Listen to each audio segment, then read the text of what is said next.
E aí nós vamos aqui para o nosso 8º ponto, né? Que nós vamos falar agora de seitas e heresias. O que é isso, seitas e heresias, né? Vamos lá. Você vê que nessa imagem é uma estrada, né? Um caminho que vai reto e ele começa a destoar, né? Ele distorce o caminho, né? Então eu achei bem interessante essa imagem aqui. Então vamos falar aqui um pouquinho de seitas e heresias. Então, a palavra doutrina, ela vem do latim doctrina, que significa ensino, referindo-se a qualquer tipo de ensino ou algum ensino específico. Então, doutrina é um ensino, né? Então, doutrina é ensino. As seitas e heresias derivam da palavra grega heresis, que significa escolha, partido, tomado, corrente de pensamento, divisão, escola. É tipo uma facção, um grupo. Isso seria seitas e heresias, uma palavra comum. Só que com o passar do tempo, essa palavra seita, ela ficou pejorativa, né? Antigamente se falava seita, era algo comum, havia seita nos tempos de Jesus, havia a seita dos fariseus, a seita dos saduceus, que era um grupo de religiosos, então ninguém se importava com esse nome. Aí até mesmo o cristianismo também é chamado de seita, lá em Atos, as pessoas chamavam de seita, mas não era no sentido pejorativo. Mas aí com o passar do tempo, essa palavra seita ficou com o sentido pejorativo. Então hoje você chamar uma religião de seita, é meio que pesado você fazer isso, falar para uma pessoa, você está numa seita. Né? Então, tanto que na faculdade teológica, a gente tem essa disciplina, mas não se chama seitas e heresias, chama movimentos religiosos contemporâneos, né? Se chama desse jeito.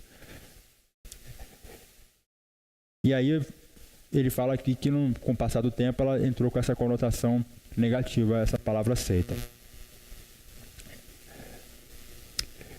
Em termos teológicos, podemos dizer que seita refere-se a um grupo de pessoas e que heresia indica as doutrinas antibíblicas defendidas pelo grupo. Então, essa distinção. O que é seita? Seita é o grupo de pessoas. Aquele grupo de pessoas se chama seita. É aquele grupo. E a heresia é a doutrina que aquele grupo acredita. Defende aquela doutrina. Deu para entender?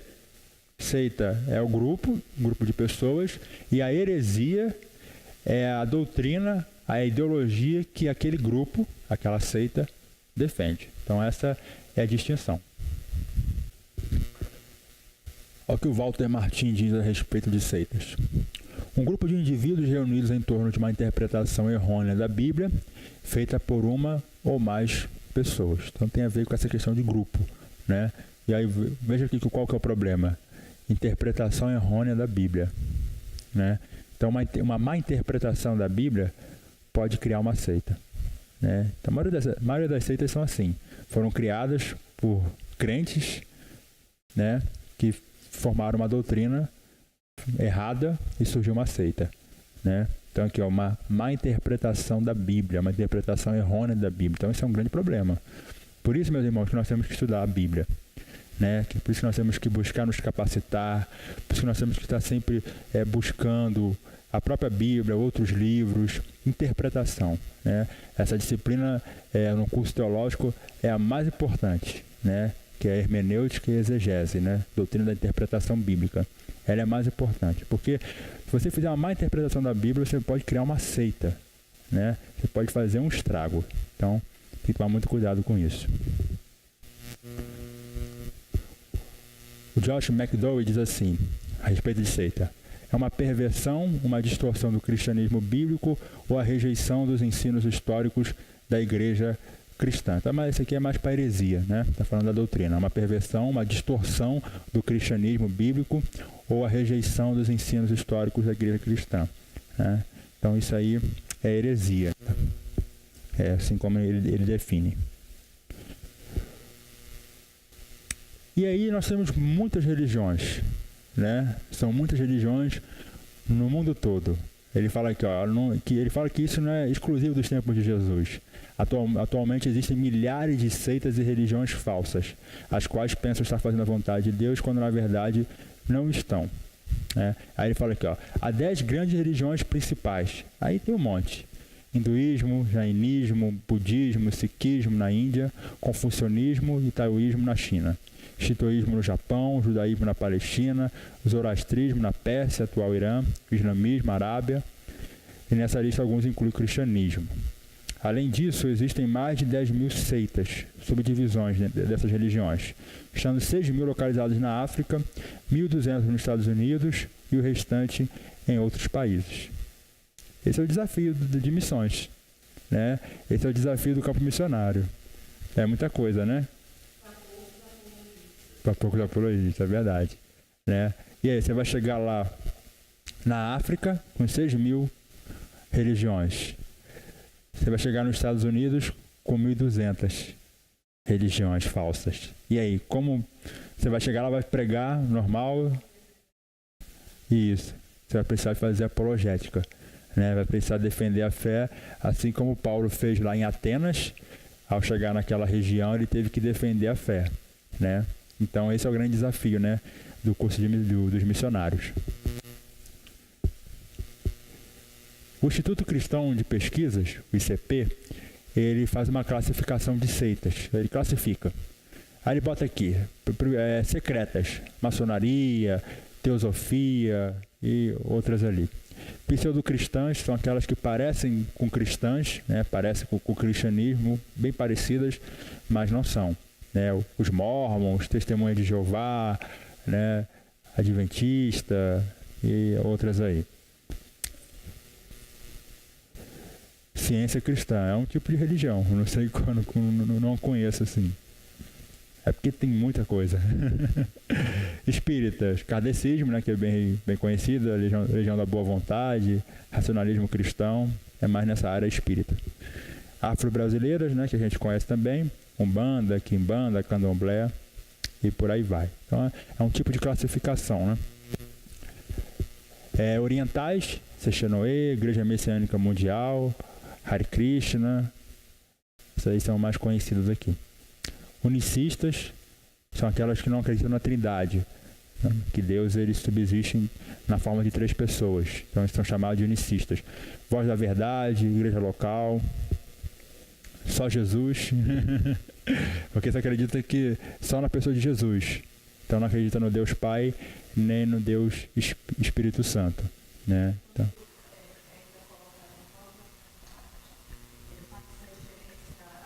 ao grupo? Isso, ao grupo. Exatamente. É aquele grupo que é de uma igreja, que é a Voz da Verdade, né? O grupo é o nome da igreja. E aí ele... isso. Canta muito. Mas eles têm essa doutrina aqui, unicistas, né? Aí é considerado por muitos teólogos como seita. Então essa é a classificação que o ICP faz. E aí, por que estudar essas falsas doutrinas, né? Qual que é a necessidade da gente poder estar estudando? Tem pessoas que se dedicam a estudar essas religiões, né? Para conhecer e tal. Tem pessoas que se dedicam parte da sua vida para poder estudar essas religiões. Primeiro motivo, defesa própria, né? Defesa própria. Várias entidades religiosas treinam seus adeptos para sair de porta em porta. A gente conhece isso aí, talvez alguém já tenha batido na sua porta, né? Procura de novos adeptos. Algumas são especializadas em trabalhar com os evangélicos, principalmente os novos convertidos. Os cristãos devem se informar acerca do que os vários grupos ensinam. Só assim poderão refutá-lo publicamente. Então, para nossa defesa, né? Então, o testemunho de Jeová vai lá bater na sua porta. Então, você já sabe naquilo que ele acredita. E aí você mostra para ele João capítulo 1, que fala que Jesus é o Deus. E o Verbo se fez carne, né? E você vai mostrar para ele que Jesus é Deus, né? Por quê? Porque você já conhece a doutrina dele. Então, para você se defender, você precisa conhecer o outro lado, né? Você precisa conhecer a outra religião, a outra seita, para você poder se defender, né? Então, por isso que é importante você estudar essas falsas doutrinas como uma forma de defesa, né? Por isso que o escudo é o símbolo da apologética. Por que estudar as falsas doutrinas? Proteção do rebanho, né? É para cuidar da igreja, né? Cuidar das pessoas que estão ao nosso redor, Então, tem um novo convertido na igreja, e aí vai um testemunho de Jeová lá, bate na porta dele, aí começa a falar um monte de bobagem para ele, e ele não sabe, e aí ele vai acabar acreditando naquilo, né? Então isso aí é um grande perigo, porque eles têm cara de crentes, né? Ele tem cara de evangélico ou algo do parecido, mas na verdade é uma seita. Então, por que é importante estudar essas falsas doutrinas? Para você cuidar do rebanho, né? Para você cuidar das pessoas que estão ao seu redor. Por isso que, mais uma vez eu falo, por isso que precisa de palavra na igreja, né? Por isso que precisa se estudar a Bíblia, por isso que é preciso ter escola bíblica dominical, por isso que precisa ter pregações com uma palavra forte, uma palavra realmente que fala da verdade, né? Para que você possa doutrinar as pessoas e preparar aquele rebanho. Porque uma igreja forte, cristãos fortes, vai vir um vento de doutrina, como nós costumamos dizer, está na Bíblia, vem um vento de doutrina, mas o rebanho está bem alimentado, né? Está bem alimentado e aí ele vai saber refutar essas ideias. Então, por isso que nós precisamos conhecer essas falsas doutrinas para poder também proteger o rebanho. Evangelização. É a hora que ele fala que o fato de conhecermos o erro em que se encontram os sectários nos ajuda a apresentar-lhes a verdade que necessitam. Entre eles se encontram muitas pessoas sinceras que precisam se libertar e conhecer a palavra de Deus. Os adeptos das seitas também precisam do Evangelho. Se estivermos preparados para abordá-los e demonstrar a verdade em sua própria Bíblia, poderemos ganhá-los para Cristo. Então, conhecer a falsa doutrina para você poder também evangelizar. Então, muitas vezes a testemunha de Jeová vai na sua casa lá bater, ele pensa que vai te evangelizar, e você vai evangelizar o testemunho de Jeová, né? É uma oportunidade para isso, né? E aí ele fala aqui, que as pessoas precisam se libertar, né, dessas falsas religiões, dessas falsas doutrinas e conhecer o Evangelho, né? Então nós precisamos conhecer o outro lado para você poder refutar e poder evangelizar, né? Então por isso que nós temos que conhecer também as falsas doutrinas, para poder também evangelizar. E aí, imagine como uma coisa boa que seria, né? Essa pessoa chegar na sua casa para te evangelizar, e você evangeliza e ganha ela para Cristo. Olha que coisa boa que seria, né? E aí você estava falando aqui, eu estava lembrando que alguém disse que é mais ou menos assim, fez uma ilustração, né? É uma porta que diz assim, uma placa, venha. Aí você passa, você olha para cima dessa porta e diz, ide. Então a mesma porta que diz para você ir, venha, é a mesma que manda você ir, né? Então, evangelização. E o quarto ponto é missões. Desempenhar o trabalho de missões requer muito mais do que se deslocar de uma região para outra ou de um país para o outro. Precisamos conhecer a cultura onde vamos semear o evangelho. Junto à cultura teremos a religiosidade nativa. Conhecer antecipadamente esses elementos nos dará condições para alcançá-los adequadamente, né? Então, para fazer missões, tem que conhecer aquele local, né? Além da língua, né, do idioma, saber como que é a cultura, a história, quais são as religiões que estão ali, né? Qual vai ser o meu desafio, o que eles acreditam. Então, tudo isso você precisa se planejar, é um planejamento. Tudo isso.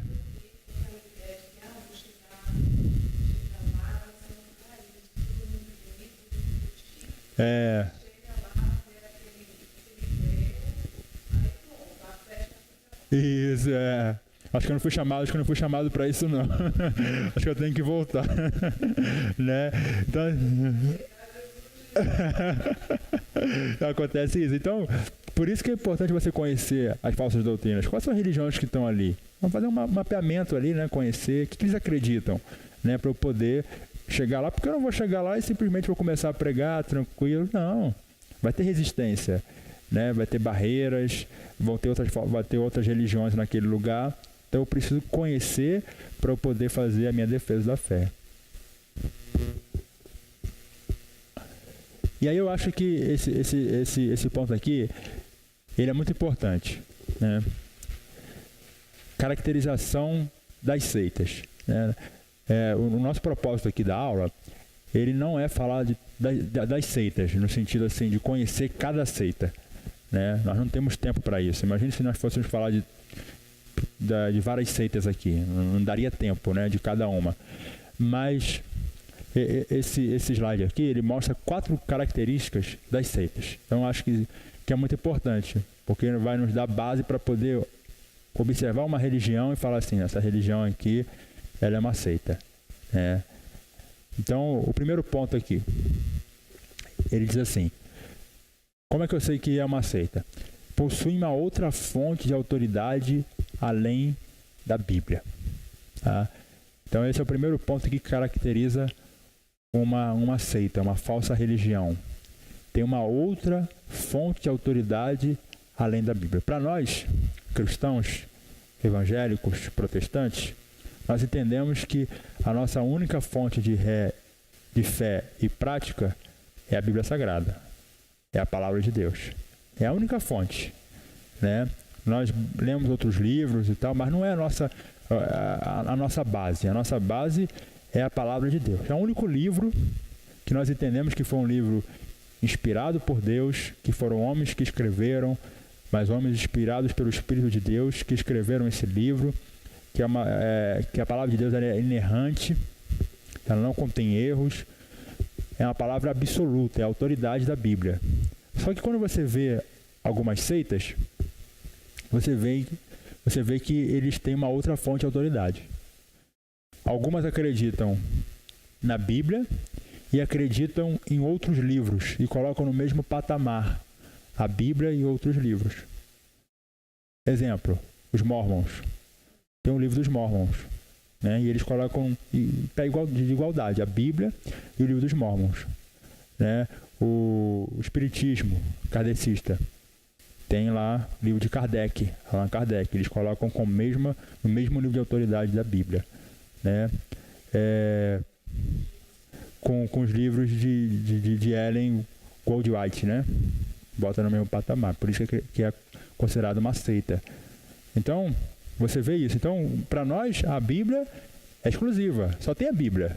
Né? Está no patamar elevado, é a nossa Constituição. E quando você olha para as outras religiões, para as seitas, você sempre vê que eles têm uma outra fonte. Eles têm uma outra revelação. Né?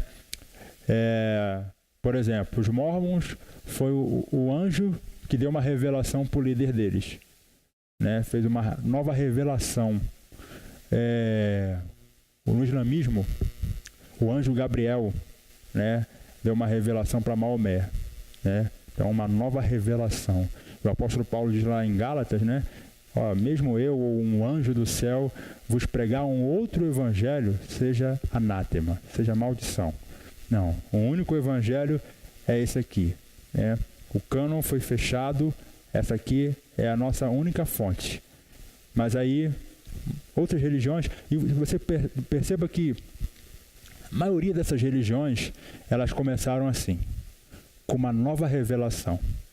O anjo me apareceu, eu estava dormindo, o líder, né, o fundador daquela religião, estava em casa, estava dormindo, apareceu o anjo dizendo, olha, faça assim, assim, assim. Né? Isso. E aí, meu irmão, vem. Isso. Sim. E isso aí é coisa diabólica, coisa de Satanás, né? Que ele se transfigura de anjo de luz, né? Como diz na Bíblia. E aí aparece como um anjo para aquela pessoa, a pessoa acredita, isso aqui é uma nova religião que vai surgir, você vai ser o cara, o fundador. E aí começa uma seita. Então a maioria das seitas começam assim, com uma nova revelação.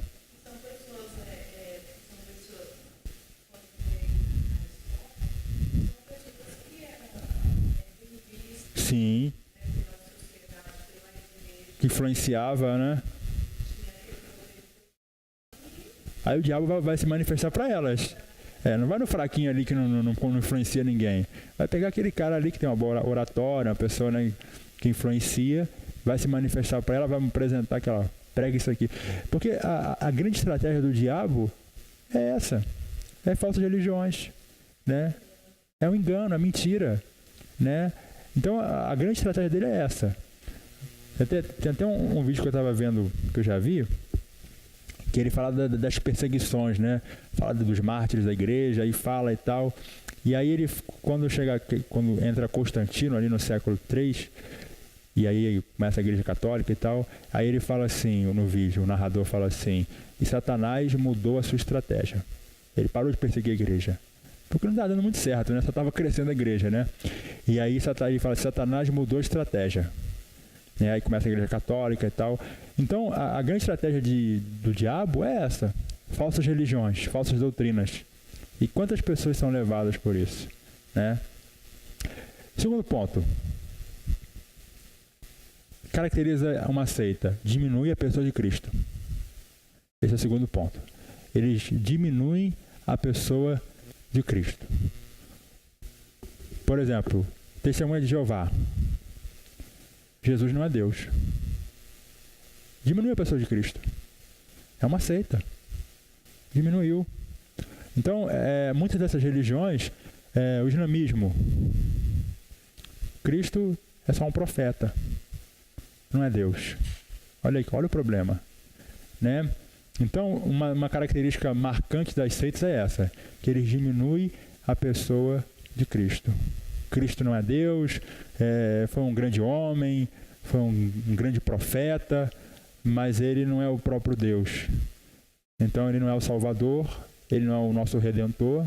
Olha que grande problema que é isso, né? Então, essas religiões não podem ser chamadas de cristãs, né? Eles não podem ser chamados de nossos irmãos, porque eles diminuem a pessoa de Cristo, né? Passa a ser uma pessoa secundária, né? Passa a ser um grande filósofo, um grande profeta, mas não o próprio Deus. Então, uma segunda característica dessas seitas é que elas diminuem a pessoa de Cristo. Sim.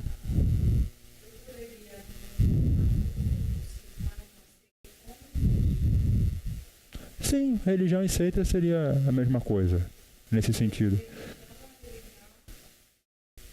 Sim, o homem com Deus, né? Isso.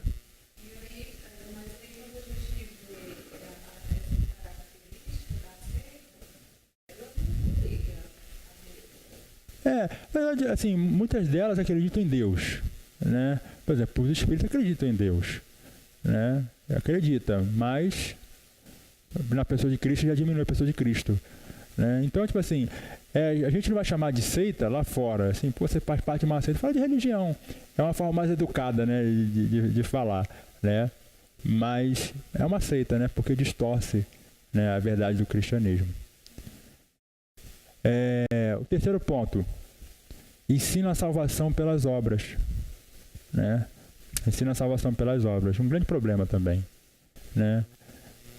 Nós entendemos pela Bíblia que a salvação é somente pela fé, né? Um dos pontos da Reforma Protestante, os 5 solas, sola fide, né? Somente pela fé, né? São pontos fundamentais da nossa doutrina cristã, que a salvação é pela fé. O apóstolo Paulo deixa muito claro na carta aos Efésios, no capítulo 2, né?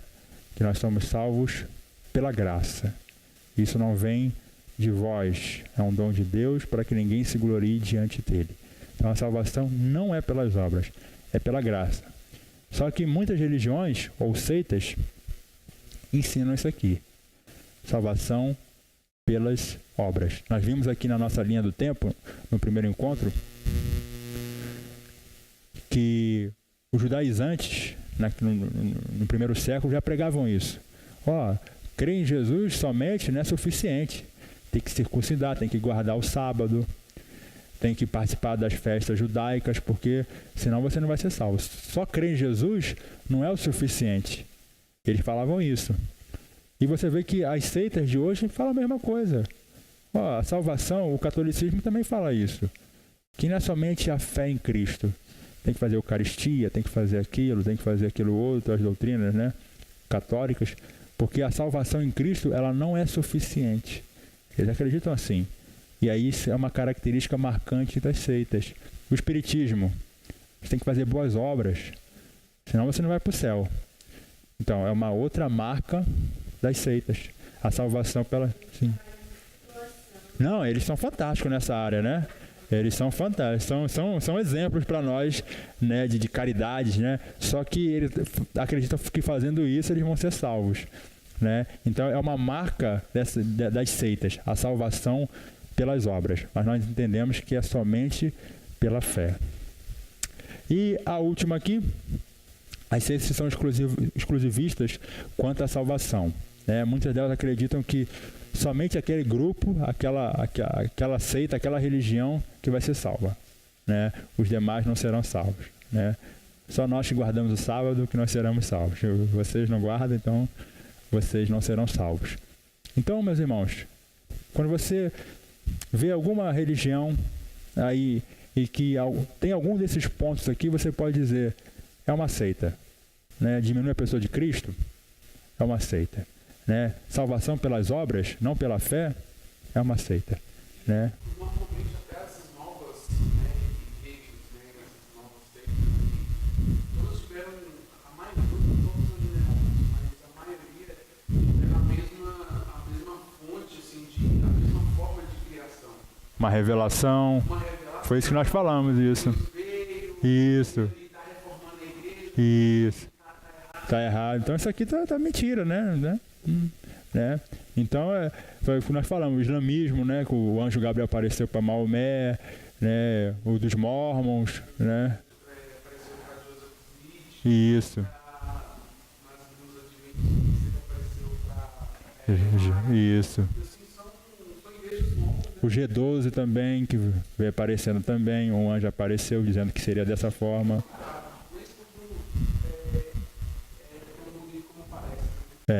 Aí você vê assim, que a reforma protestante ela vem com 5 solas, e os 5 solas são os pontos que quebram isso aqui. Solos Cristos, é somente Cristo. Então eles diminuem a pessoa de Cristo, mas a reforma diz, olha, é somente Cristo. Eles falam que a salvação é pelas obras, a reforma diz, é sola fide, é somente pela fé. Então os 5 slogans da reforma, por exemplo, sola Escrituras, somente a Escritura. Eles botam aqui outras fontes, o livro dos Mormons, o livro de Kardec, o livro de Ellen G. White, e a reforma diz, ó, é somente as Escrituras, só as Escrituras. Então, quando você vê algum desses pontos aqui marcantes numa religião, você pode falar, é uma seita. É uma seita. Então, são esses 4 pontos aí fundamentais que caracterizam uma seita. Vamos para o intervalo, Vinícius? Vamos lá.